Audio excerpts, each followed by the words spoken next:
할렐루야. 오늘 이 밤에 나오신 여러분들 주님의 이름으로 축복합니다.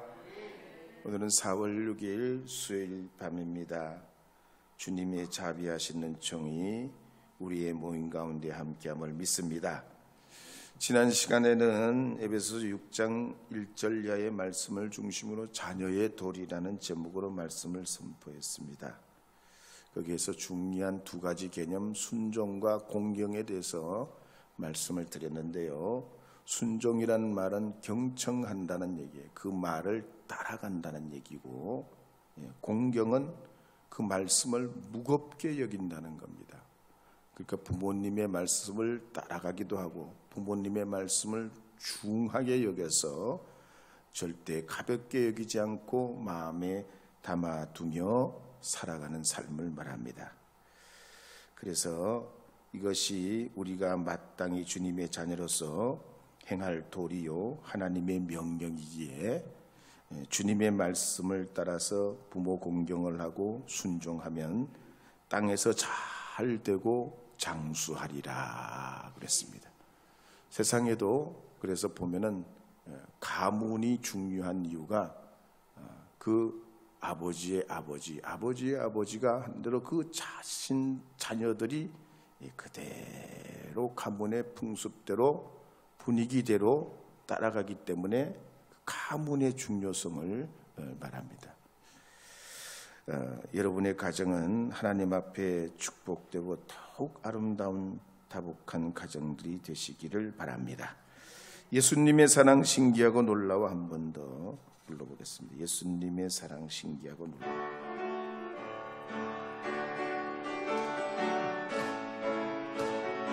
예수님의 사랑 신기하고 놀라워. 예수님의 사랑 신기하고 놀라워. 예수님의 사랑 신기하고 놀라워. 오 크신 사랑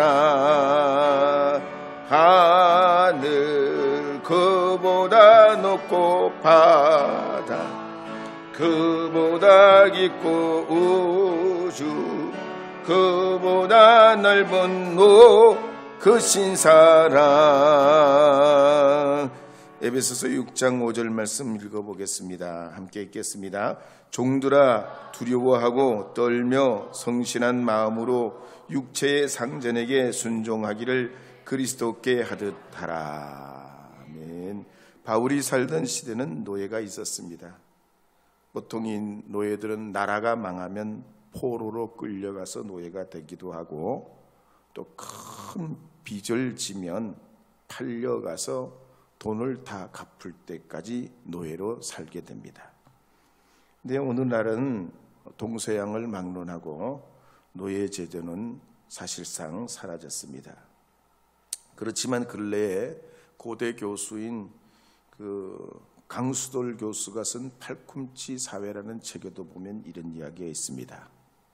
어느 날 정수기에 물을 공급하는 작은 회사가 한 통당 4,000원에 그 물을 팔면서 10명 남짓한 그 직원들과 함께 아침부터 저녁까지 열심히 일을 합니다. 몇 년 고생한 끝에 덕분에 장사가 잘 돼가지고 이제는 고생 끝 그랬는데 느닷없이 대기업이 물장사에 뛰어들면서 통당 2,000원씩 내놓는 거예요.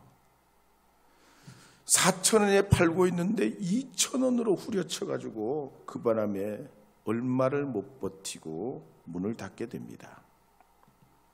그러니까 이 대기업에서 어떡하냐, 물장사를 독점하면서 처음에는 2,000원 받던 걸 3,000원 받고 3,000원 받던 걸 4,000원 받고 4,000원을 받던 걸 5,000원을 팔면서 그렇게 시장을 잠식해 들어갑니다.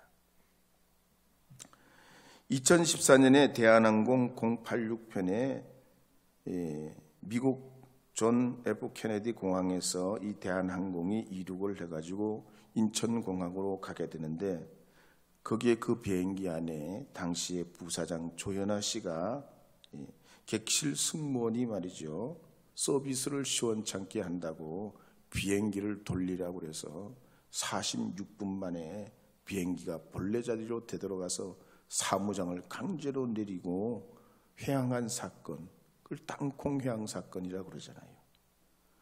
그리고 2018년에는 같은 집안 사람이요, 대한항공 전무 조현민 씨가 광고회사 직원에게 소리를 냅다 지르면서 물컵을 내던진 게 국제적인 이슈가 돼요. 2015년에는 패션 디자이너 이상봉, 유명한 디자이너인데, 이 디자이너실에서 밤낮으로 일하는 견습생들, 그 다음에 인턴들, 정식 직원이 있는데 견습생에게는 10만 원의 월급을 주는 거, 월급도 아니지, 10만 원. 인턴에게는 30만 원 주고 정식 직원에게는 110만 원의 월급을 줘요. 야근시켜도 수당을 주지 않아요. 이걸 보면 우리가 경쟁하는 사회를 살아가지만 기업주와 종업원, 사용자와 노동자 사이에는 마땅한 직업윤리, 노동의 윤리가 필요하다는 걸 알 수 있습니다. 그래서 오늘 이 본문 말씀에 보면 상사나 리더도 진실한 마음과 태도로 또 성실하게 일하고 아랫사람을 협박하거나 공갈하거나 교만한 태도로 난폭하게 말로 갑질하지 말라고 권면하고 있습니다. 그래서 에베소서 6장 9절에 보면 이렇게 말씀하고 있습니다. 함께 읽겠습니다. 상전들아, 너희도 그들에게 이와 같이 하고 위협을 그치라. 이는 그들과 너희의 상전이 하늘에 계시고 그에게는 사람을 외모로 취하는 일이 없는 줄 너희가 알미라. 진짜 상전은 하나님이라는 거야. 어디서 까불고 있냐 이 말이죠.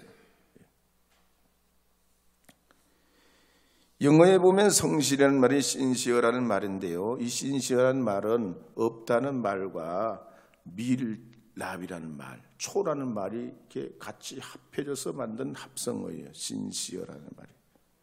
이 말이 어디서 왔냐면 대리석을 이렇게 조각하고 강화하는 사람들이 이렇게 어떻게 하다 실수해서 귀퉁이를 딱 이게 떨어뜨려 깨지면 거기다가 뭘로 감쪽같이 붙이냐, 밀랍, 초를 가지고 붙여놓으면 아무리 기술자라도 그걸 발견하기가 쉽지 않다고 그래요. 근데 그런 속임수에도 시간이 지나면 어떻게 되냐, 탈락이 되게 돼요. 그래서 감쪽같이 속이는 거 없는 거, 속임이 없는 거, 이게 성실이란 말로 쓰이죠. 신시어라는 말이. 속이지 않는 게, 이게 신실하다는 얘기예요. 우리가 세상을 살아갈 때 하나님의 사람들이, 이런 사람들이 세상에 많아야 되지 않겠습니까? 속이지 않는 사람들이 적어야 되겠습니까? 속이지 않는 사람들이 이 세상의 주류가 되어야 되지 않겠어요? 예. 맞으시면 아멘 해보세요. 성실한 사람, 진실한 사람들이 세상을 정말 이끌어가는 세상이 되지 않겠습니까?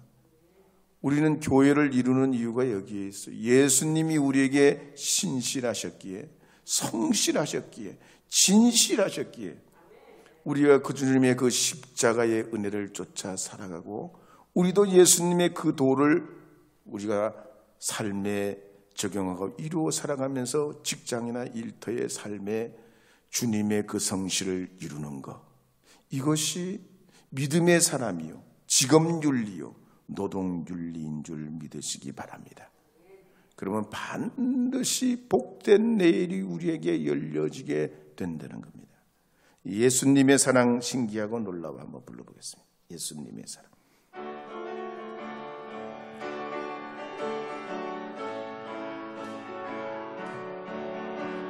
예수님의 사랑 신기하고 놀라워, 예수님의 사랑 신기하고 놀라워, 예수님의 사랑 신기하고 놀라워. 오, 그 신사랑하는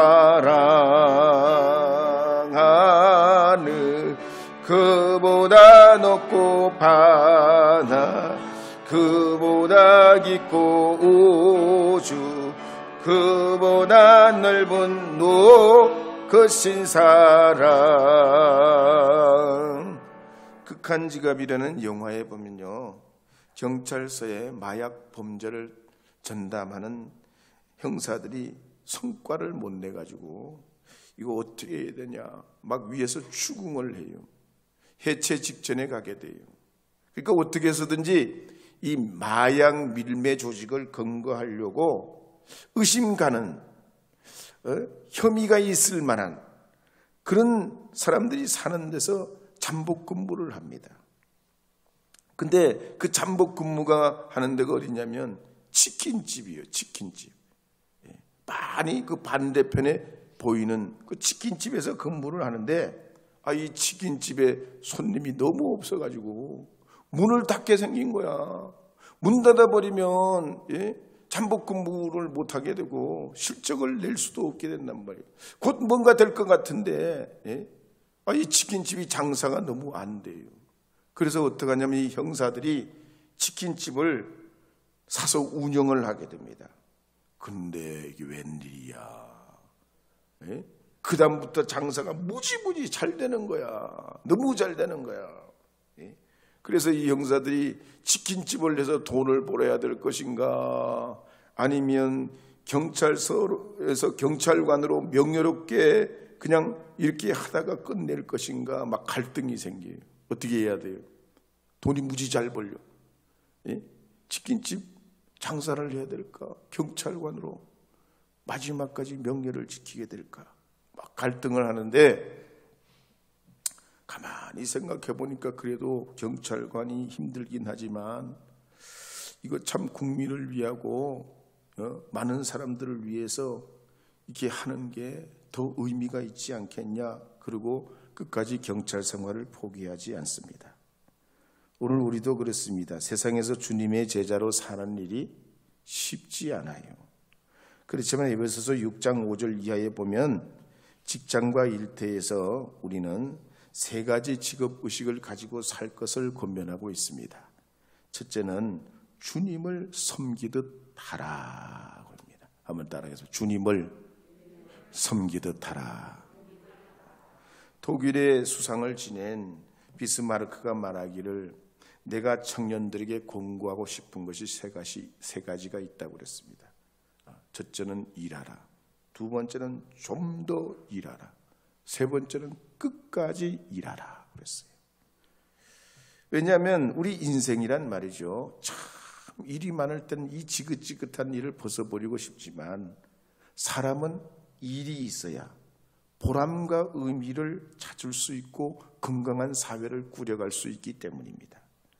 그래서 사실상 부지런한 걸로 따지면은 마귀도 부지런하고 도둑놈도 무지 부지런해요.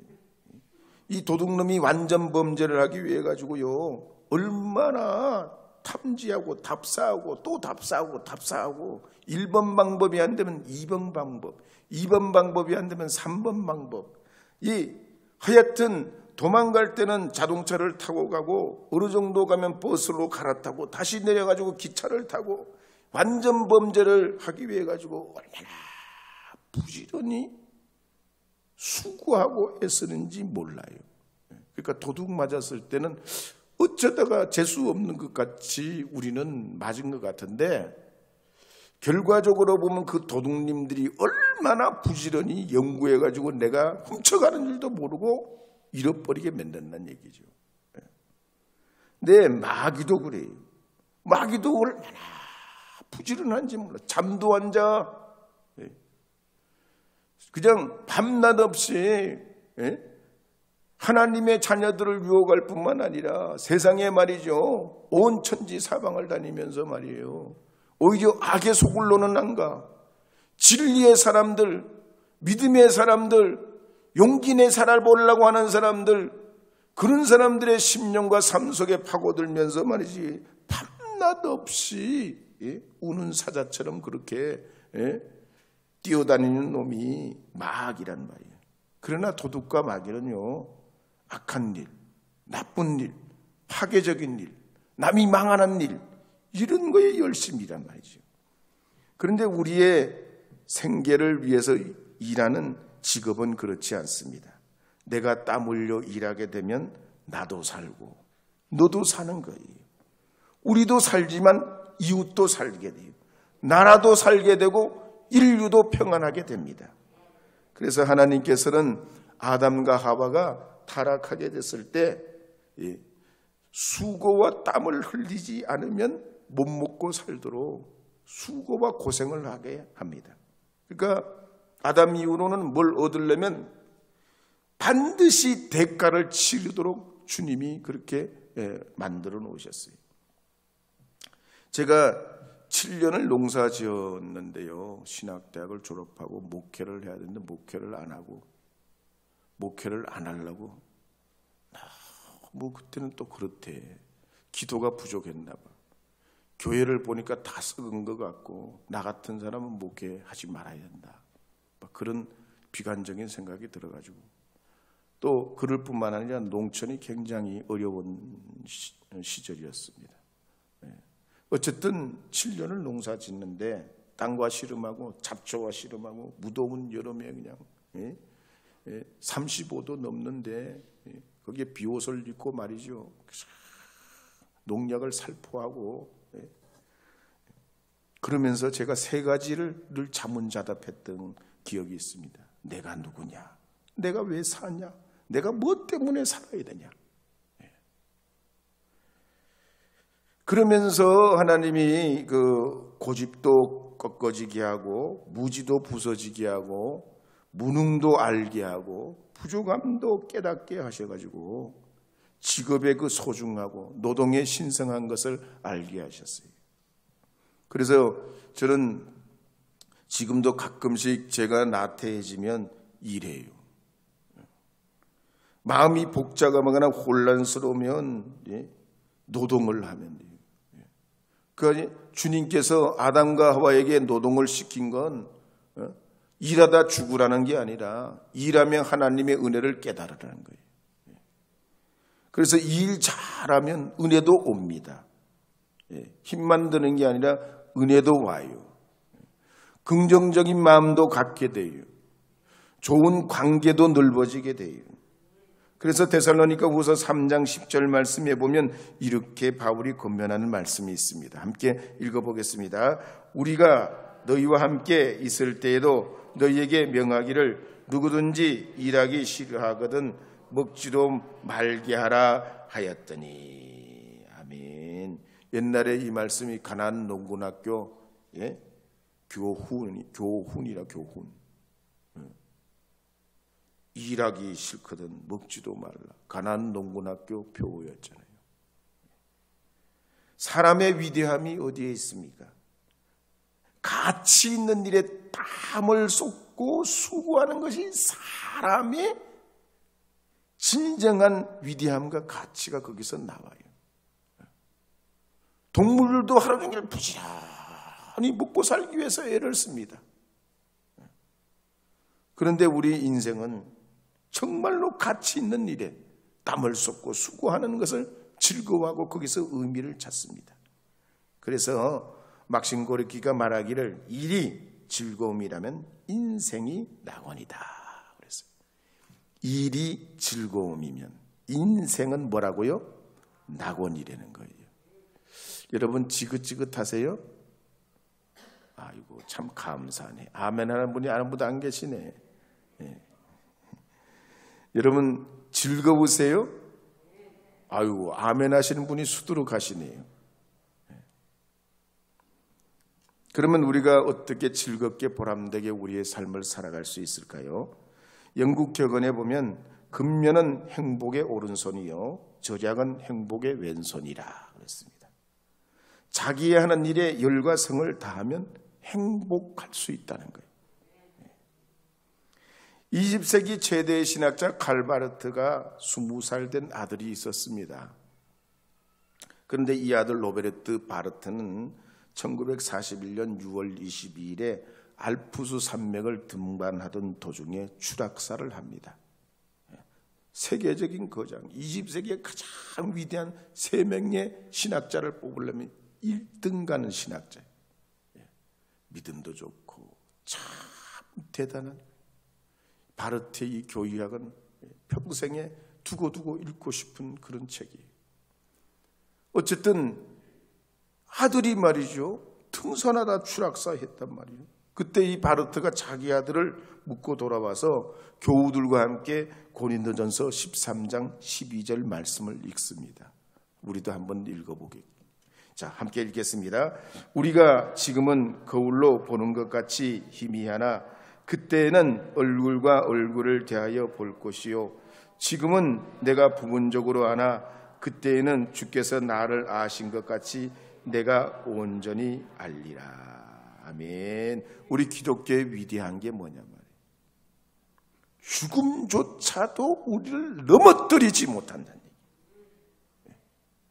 하나님이 어떤 사람에게는 농부로, 어떤 사람은 교수로, 어떤 사람은 공무원으로, 어떤 사람은 회사원으로, 군인으로, 학생으로 우리가 수많은 직업과 우리의 삶을 영위하며 살아가도록 하시지만 그 가운데 맡은 우리의 일을 사명감을 가지고 헌신하며 봉사하며 살아간다는 것, 하나님이 우리의 삶에 주신 이 귀한 사명이라는 사실을 깨닫는 것, 이거보다 더 소중한 일이 없고 이러한 마음이 우리의 삶을 보람되게 하고 인생의 삶의 기쁨을 경험하게 하는 겁니다.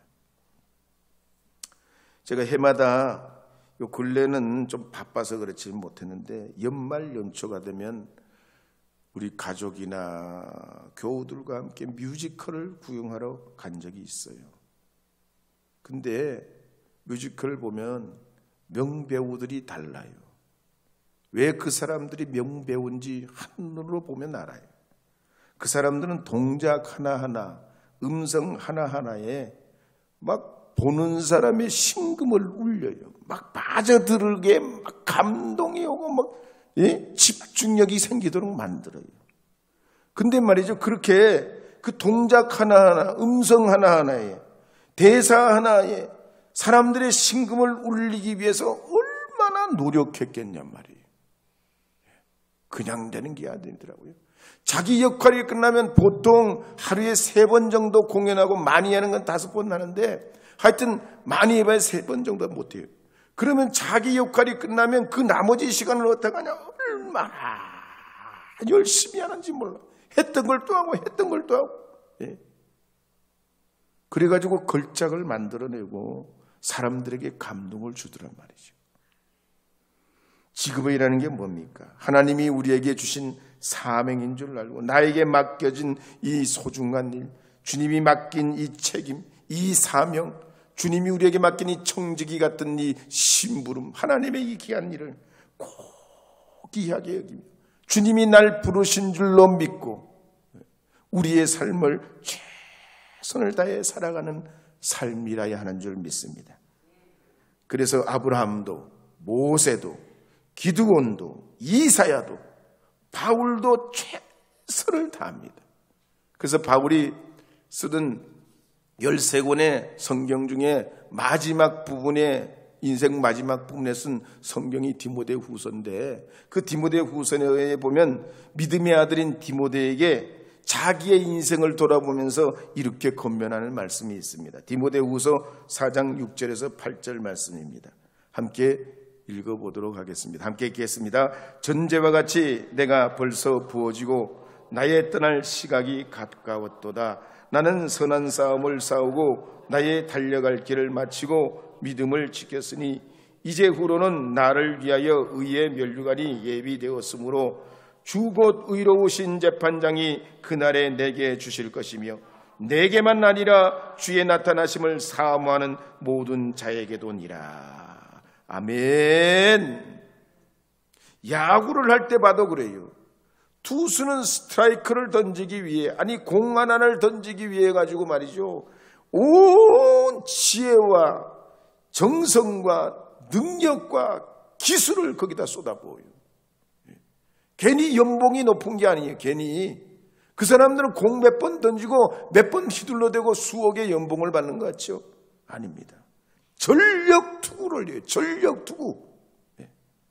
자기의 인생을 거기다가 쏟아붓는단 말이에요. 그럴 때 보람이 오고 기쁨이 오는 겁니다. 성공하는 사람들, 큰일 나는 사람들을 보면 대체로 전력 투구예요. 먹고 노는 것 같지만 절대 그렇지가 않아요. 사랑하는 여러분, 그래서 오늘 우리가 살아가는 삶에 하나님이 우리에게 주신 우리의 인생을 감사로 긍정으로 받으시면서 내가 하나님으로부터 지음 받은 사람입니다. 주님이 나의 삶에 함께 하시고 동행하시면 저는 무엇이든지 할 수 있습니다. 하나님, 저에게는 절망이 없습니다. 불가능도 없습니다. 하나님, 저와 함께 하시면 저는 얼마든지 이루어갈 수 있습니다. 나이는 숫자에 불과합니다. 하나님, 저와 함께 하시면 내 삶에 얼마든지 들어서 주시는 위대한 일들을 이루실 줄로 믿습니다. 이런 의욕을 가지시고 미래를 낙관하고 하나님이 우리에게 주신 삶을 이루어가는 주님의 사람들이 되어야 할 줄로 믿습니다. 특별히 오늘 이 밤에 나오신 여러분들은 주님이 우리의 가장 훌륭하신 리더요, 상사요, 높으신 분인 줄 알고 주님 그 음성 따라가면서 성령 안에서 주님의 은혜를 통해 영광 돌리고 보람을 얻으시고 축복된 삶을 살아가시는 하나님의 자녀들이 되시기를 바랍니다.